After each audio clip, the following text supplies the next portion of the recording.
বাংলাদেশ নৌবাহিনীর বেসামরিক পদে কিন্তু নিয়োগ বিজ্ঞপ্তি প্রকাশ হয়েছে। আগামীকাল থেকে আবেদন করতে পারতেছেন। আমি আজকে আপনাদেরকে মোবাইল ফোনের মাধ্যমে কিভাবে সঠিকভাবে আপনারা এই বাংলাদেশ নৌবাহিনীর বেসামরিক পদে আবেদন করবেন সেটা দেখাবো। কিভাবে টাকা পেমেন্ট করবেন, কিভাবে ছবি সাইজ করবেন, সিগনেচার সাইজ করবেন এবং সেটা কমপ্লিটলিভাবে আপনারা অ্যাপ্লাইটা করবেন এই মোবাইলের ফোনের মাধ্যমে আপনাদের হাতে থাকা সেটা আজকে দেখায় দেব। সো ভিউয়ার্স, চলুন ভিডিওটি শুরু করি। তার আগে কথা না বাড়িয়ে যারা আমার চ্যানেলটিকে সাবস্ক্রাইব করে নেই সাবস্ক্রাইব করে দেন এবং পাশে থাকা নোটিফিকেশন বেলটি অন করে দেন। আপনারা আমার ভিডিও ডেসক্রিপশন বক্সে চলে যাবেন। প্রথমে যাওয়ার পরে এই লিঙ্কটা পেয়ে যাবেন। তারপরে সেই লিঙ্কটার উপর আপনারা এখানে ক্লিক করবেন। ক্লিক করার পরে আপনাদের এখানে একটা ওয়েবসাইটে নিয়ে যাবে। দেখতেছেন বাংলাদেশ নেভির একটা ওয়েবসাইট। এখানে আপনারা অ্যাপ্লিকেশন করার জন্য যে 2 নাম্বার যে অপশনটি রয়েছে সেকেন্ড, সেই অপশনে আপনারা ক্লিক করে দেবেন। ক্লিক করে দেওয়ার পর আপনাদের একটা পদই কিন্তু এখানে শো করবে, দেখতে পাচ্ছেন। এই পদটা আপনারা এখানে টিক চিহ্ন দিয়ে দিবেন। টিক চিহ্ন দেওয়ার পরে নেক্সটে ক্লিক করে দেবেন। দেওয়ার পরে আপনাদের এখানে কিন্তু পরবর্তী পেজটা ওপেন হচ্ছে এবং এই পেজে কিন্তু আপনাদের এখানে যতগুলো পদ এখানে রয়েছে সবগুলো পদই কিন্তু শো করতেছে এবং এই পদ ছাড়াও আর অতিরিক্ত পদ যেগুলো রয়েছে সেগুলো কিন্তু নেক্সট ক্লিক করলেই পাবেন। সো আমি আপনাদেরকে এখানে একটা ল্যাবরেটরি অ্যাসিস্ট্যান্ট অথবা উচ্চমান সহকারী যে পদটি রয়েছে এই পদটিতে আবেদন করে আপনাদেরকে দেখাবো। তো আমি উচ্চমান সহকারী সিলেক্ট করলাম, তারপরে নেক্সটে ক্লিক করে দিব। দেওয়ার পরে আমরা এখানে কি বলেছে এটা আপনারা ইয়েস করার দরকার নেই, নো করে দিবেন, কারণ আপনারা এটা বুঝবেন না। নো করে দেওয়ার পর নেক্সটে ক্লিক করলেই আপনাদের এখানে সুন্দর করে ফর্মটা চলে আসবে। এই ফর্মটা আপনারা এখন কিভাবে পূরণ করবেন সেটা আমি আপনাদেরকে বলে দিব, পরে আমি পূরণ করব। প্রথমে আপনাদের নাম দিবেন ইংরেজিতে, তারপরে নাম দিবেন বাংলায়, যেটা এনআইডিতে রয়েছে, সার্টিফিকেটে রয়েছে সেই নামটাই দিবেন। এরপরে ফাদার্স নাম দিবেন ইংরেজিতে, পিতার নাম দিবেন বাংলায়, মাদার নামস ইংরেজিতে, মাতার নাম বাংলায়, তারপরে ডেট অফ বার্থ দিবেন। এটা কিভাবে এখানে সিলেক্ট করার সাথে এই যে অপশনগুলো চলে আসবে সেখান থেকে প্রথমে আপনি ইয়ারটা সিলেক্ট করবেন, তারপরে এখান থেকে এই যে এখান থেকে মাসটা সিলেক্ট করবেন, তারপরে দিনগুলো সিলেক্ট করে নেবেন। ওকে, সিলেক্ট করে নিলেই কিন্তু হয়ে যাবে। ওকে, দেখছেন সিলেক্ট হয়ে গেল। তারপরে ন্যাশনালিটি দেওয়াই থাকবে। এরপরে রয়েছে রিলিজিয়ন আপনারা সিলেক্ট করে নেবেন, এখানে ক্লিক করলেই ইসলাম সিলেক্ট করে নেবেন। ওকে, সবগুলোই ক্লিক করে সিলেক্ট করে নেবেন। জেন্ডারটাও সেম প্রসেসে সিলেক্ট করে নেবেন। ন্যাশনাল আইডি কার্ডটাও এখানে ক্লিক করার সাথে অফ বক্স ইয়েস চলে আসবে, ইয়েস দিবেন। দেওয়ার পরে এই বক্সে আপনারা ন্যাশনাল আইডি কার্ডের নাম্বারটা দিবেন, তাহলে হয়ে যাবে। ওকে, তারপরে এর বার্থ রেজিস্ট্রেশন থাকলে ইয়েস দিবেন। দেওয়ার পরে সেম প্রসেসে বক্স চলে আসবে, সেই বক্সে আপনাদের বার্থ রেজিস্ট্রেশন নাম্বারটা দিয়ে দিবেন। সো সেমভাবে পাসপোর্ট আইডি থাকলে দিবেন, আর না থাকলে যাদের নেই তাদের এখান থেকে নতে ক্লিক করে দিবেন। ওকে, ডান। মেরিটাল স্ট্যাটাস দিয়ে দিবেন সিঙ্গেল, বা মেরিট থাকলে মেরিট। ওকে, মোবাইল নাম্বার এখানে দিয়ে দিবেন, আপনাদের একটা মোবাইল নাম্বার সুন্দর করে এখানে দিয়ে দিবেন। ওকে, তারপরে কনফার্ম মোবাইল নাম্বার আবার দিবেন, ইমেল অ্যাড্রেস দিবেন, কোটা থাকলে কোটা দিবেন, না থাকলে নন কোটা দিবেন। যাদের কোটা নেই তারা এখানে দিবেন কি নট অ্যাপ্লিকেবল। ওকে, এখানে সিলেক্ট করে দিবেন।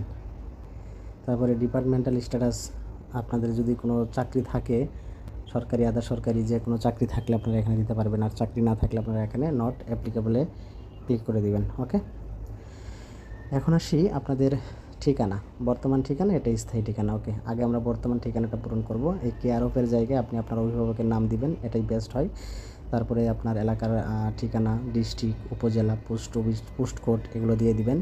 দিয়ে এই ঠিকানা আর স্থায়ী ঠিকানা যদি একই হয়, শুধুমাত্র এখানে কি করবেন একটা টিক দিয়ে দিবেন, এই যে এই বক্সে একটা টিক দিয়ে দিবেন, তাহলে উঠে যাবে। ওকে ওকে, এখন আসি শিক্ষাগত যোগ্যতাগুলো দেওয়ার জন্য। এখানে এসএসসির ক্ষেত্রে বলা হয়েছে এক্সাম, কী এক্সাম দিয়েছেন এখানে ক্লিক করলেই আসবে। আপনি এসএসসি এসসি দাখিল থাকলে দাখিল, যে যেটা করেছেন সেটা দিবেন। ওকে, দেওয়ার পরে রোল নাম্বারটা দিবেন, গ্রুপ দিবেন, কোন গ্রুপে পাস করছেন, বোর্ড রেজাল্ট, পাসিং ইয়ার সব দিয়ে দিবেন। তো এসএসসির মতো করে এইচএসসিটাও পূরণ করবেন, তারপরে গ্রাজুয়েশনটাও পূরণ করবেন। এরপরে যদি মাস্টার্স চাই সেখানে ইফ থাকলে দিয়ে দিবেন, না থাকলে দেওয়া দরকার নেই, যেহেতু চাই না এগুলো দেওয়ার দরকার নাই।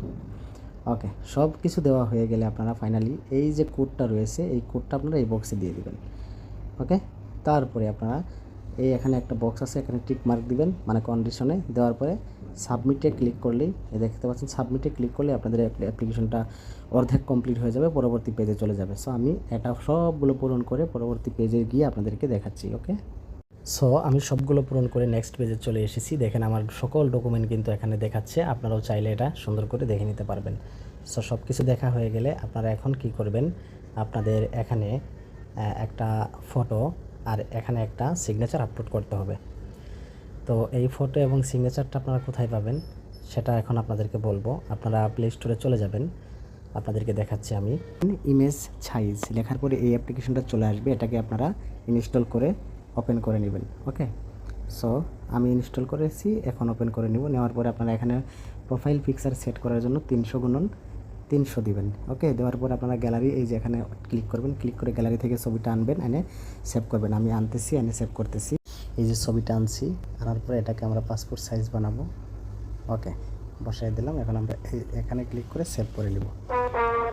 এরপরে আবার কাগজে একটা স্বাক্ষর লিখবেন আপনার 300x80। ওকে, এখানে সাইজটা দিয়ে দিবেন 80, দিয়ে এখানে ওকে দিবেন, সাইজ দিয়ে টিক চিহ্ন দিয়ে দিবেন, সাইজটা চলে আসবে। তারপরে এখান থেকে আপনি একটা সিগনেচার কাগজে লিখবেন, লিখে সেই সিগনেচারটা এখানে আপলোড করে দিবেন। ওকে, এই যে আপলোড করে দিবেন সিগনেচারটা। তারপরে এখান থেকে আপনি সেভে ক্লিক করে দেবেন, সেভ হয়ে যাবে। ওকে, সো আমি সিগনেচার এবং ফটো সেভ করে নিচ্ছি, এখন আমি আপলোড করব।